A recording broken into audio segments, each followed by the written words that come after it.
No dia 8 de março de 2023, durante uma conferência na Câmara dos Deputados para comemorar o Dia das Mulheres, o deputado Nicolas Ferreira, do PL, causou polêmica no seu discurso, a qual criticava a inclusão de mulheres transexuais nessa data comemorativa. O deputado chegou até a usar uma peruca. Hoje, o Dia Internacional das Mulheres, a esquerda disse que eu não poderia falar porque eu não estava no meu local de fala. Então, eu solucionei esse problema aqui, ó. Hoje, eu me sinto mulher, deputada Nicole. E eu tenho algo muito interessante aqui para poder falar. As mulheres estão perdendo o seu espaço para homens que se sentem mulheres. E para vocês terem ideia do perigo de tudo isso, vocês podem me perguntar, qual que é o perigo disso, deputada Nicole? Eu respondo, sabe por quê? Porque eles estão querendo colocar uma imposição de uma realidade que não é a realidade. Eu, por exemplo, posso ir para a cadeia, deputado, caso eu seja condenado por transfobia. E por quê? Porque eu xinguei, porque eu pedi para matar? Não, porque no Dia Internacional das Mulheres, há 2 anos, eu parabenizei as mulheres XX. Ou seja, na verdade, uma imposição. Ou você concorda com o que eles estão dizendo, ou caso contrário, você é um transfóbico, homofóbico e preconceituoso. E aqui eu não estou defendendo o meu umbigo, a minha liberdade. Eu estou aqui para poder dizer que eu estou defendendo a sua liberdade. A liberdade, por exemplo, de um pai recusar de um homem de 2 metros de altura, um marmanjo, entrar no banheiro da sua filha sem você ser considerado um transfóbico. Liberdade das mulheres, por exemplo, que estão perdendo o seu espaço nos esportes, estão perdendo o seu espaço até mesmo em concurso de beleza, senhores. E pensa só isso, uma pessoa que se sente simplesmente algo, impõe isso para você. A fala ofensiva foi pauta no Conselho de Ética sobre a PET 1056 e 1057, a fim de decidir se o processo de decoro parlamentar e transhomofobia seria penalizado com a perda do mandato na Câmara dos Deputados. O parlamentar foi fortemente criticado e acusado de transhomofobia por suas falas, ocasionando até mesmo no pedido de perda de mandato, esse que jamais deveria se realizar. Afinal, em sua explanação, em nenhum momento, o legislador pretende se desviar da questão em debate, uma vez que a fala se correlaciona com o direito das mulheres e o contexto apresentado era propício. Também não há uso de linguajar impróprio, logo que o deputado em nenhum momento usa de linguajar chulo ou pretende caluniar, difamar, injuriar ou realizar apologia ou incitação à violência ou discriminação. Pelo contrário, o deputado cita em seu discurso que seria condenado não por ter xingado ou pedido para matar, mas por discordar da opinião dos demais. Em nenhum momento, o deputado fala em sentido diverso para o qual se inscreveu, e isso é visível unicamente ao observar sua fala. De mesma maneira, o congressista não buscou praticar atos que ferissem as regras de boa conduta, tal que seu discurso foi realizado de maneira pacífica, sem interrupções e sem que lhe fosse tomada a palavra pelo descumprimento de qualquer regra. E, por fim, não teve por objetivo praticar ofensas físicas ou morais nas dependências da Câmara ou desacatar, por atos ou palavras, outro parlamentar, a mesa ou comissão, ou os respectivos presidentes. Sua fala foi comedida e unicamente opinativa, e não conteve nenhum indício de ofensa ou ataque, mesmo levando em consideração a subjetividade da ofensa em questão. Com tais fatos expostos, é lícito concluir que a conduta apresentada não se qualifica em quebra de decoro parlamentar. Em contrapartida, o deputado sofreu forte censura daqueles que discordam de suas falas e opiniões, mesmo estando claramente protegido pelos artigos 5, inciso 4 e artigo 53, caput. Os parlamentares são invioláveis por suas opiniões e votos, e a manifestação de pensamento é livre. Sendo assim, a tentativa de censurar as falas do deputado mais votado do país não são só errôneas, como são vedadas constitucionalmente. Logo, que a liberdade é um dos direitos fundamentais mais basilares dos seres humanos, e não pode nem deve ser desrespeitada em nenhum nível. Por fim, é válida a informação que a Procuradoria-Geral da República considerou as salas do deputado protegidas pelo Fórum Especial por prerrogativa de função. Para que tenha imunidade material, deve ter conexão com o exercício do mandato. Contudo, caso seja proferida no recinto parlamentar, não haverá a necessidade de provar vínculo com o mandato.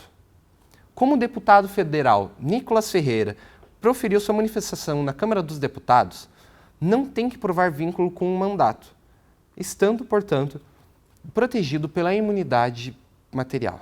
A cassação do deputado Nicolas Ferreira não só seria ilegal, como também seria um desrespeito para com seus 1,47 milhões de eleitores. É incabível e até vergonhoso que o abuso da prerrogativa parlamentar utilizado pelo deputado Nicolas Ferreira tenha sido usado como argumento contra a cassação de seu mandato, apesar de não ter sido dito diretamente com a palavra abuso.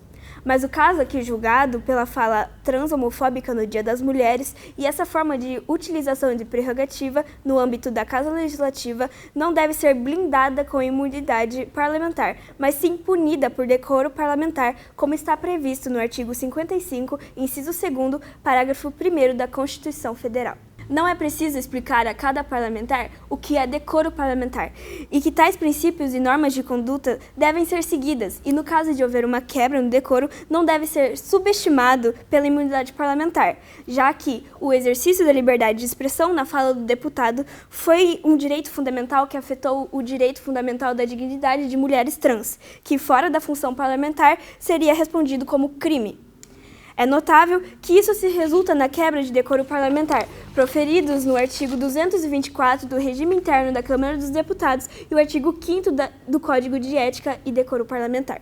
Ao analisarmos os gestos e palavras expressadas pelo deputado Nicolas Ferreira, interpretamos seu protesto expressado de forma preconceituosa ao criticar mulheres transexuais. Essas pessoas inseridas na comunidade LGBTQIA+, já passaram por diversos processos e lutas para terem seus direitos, assim como qualquer outro indivíduo heterossexual padronizado no Brasil culturalmente por décadas e que ainda lutam contra a discriminação e injúrias noticiadas todos os dias. Não é à toa que a homofobia e a transhomofobia tiveram que se equiparar ao crime de racismo pelo Supremo Tribunal Federal em 2019, através da ação direta de inconstitucionalidade por omissão 26 e o mandado de injunção 4.733, porque não se pode mais admitir tais crimes que violam a intimidade, a vida privada, a honra e a imagem das pessoas, previsto no artigo 5º da Constituição Federal. Além de que há desequilíbrios no momento em que diz, abre aspas, estou defendendo, por exemplo, a liberdade de um pai recusar que um homem marmanjo de 2 metros de altura entre no banheiro de sua filha sem você ser considerado um transfóbico. Aqui, senhoras e senhores, não podemos comparar e assimilar identidade de gênero aos crimes de pedofilia e estupro. Não podemos oprimir a dignidade de pessoas que se veem e se consideram mulheres por ter homens que se aproveitam para infringir o direito de identidade, como ensinado pelo próprio deputado Nicolas Ferreira, ao estereotipar mulheres, ao colocar uma peruca loira para, segundo ele, se considerar mulher e ter o seu local de fala, e cometer crimes hediondos. A resolução desse problema não deve vir de ofensas e ataques àqueles que não cometem o crime, em um momento inapropriado para tal assunto. É preciso novas políticas não ofensivas que ajudem na segurança pública em determinados locais, assim como o esporte, por exemplo, proferido pelo deputado. Não pode ser tratado como reincidência, mas tudo isso não pode ser levado como mal entendido, sabendo que, antes mesmo que tomasse a posse de deputado federal, Nicolas Ferreira já foi processado e condenado mais de uma vez por falas transhomofóbicas que violaram a dignidade de outros. Desse modo, a existência de limitações ao direito à liberdade de expressão explica-se tanto pela necessidade de harmonia entre os direitos fundamentais, como pelo reconhecimento de que esse direito é concebido para assegurar a dignidade humana, sendo inadmissível sua interpretação como garantia acima das demais. Segundo o jurista Conrado Mendes, embora exista uma dificuldade em estabelecer fronteiras para a liberdade de expressão na lei, há valores e direitos que não devem ser violados, como o direito à dignidade humana, a não discriminação, a igualdade e o direito à honra.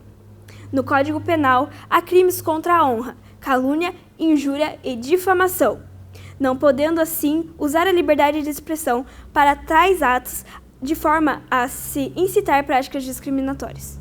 Tendo em vista a repercussão nacional ocasionada pelos vídeos expostos pela internet, uma suspensão ou qualquer outra coisa do tipo não supre a necessidade. Portanto, Para finalizar, é adequado ter a perda do mandato do deputado federal Nicolas Ferreira pelo motivo que o mesmo infringiu os artigos 5, inciso 2 e 55, inciso 2, parágrafo 1º da Constituição Federal, os artigos 175, inciso 1, 3 e 5 e 244 do Regime Interno da Câmara.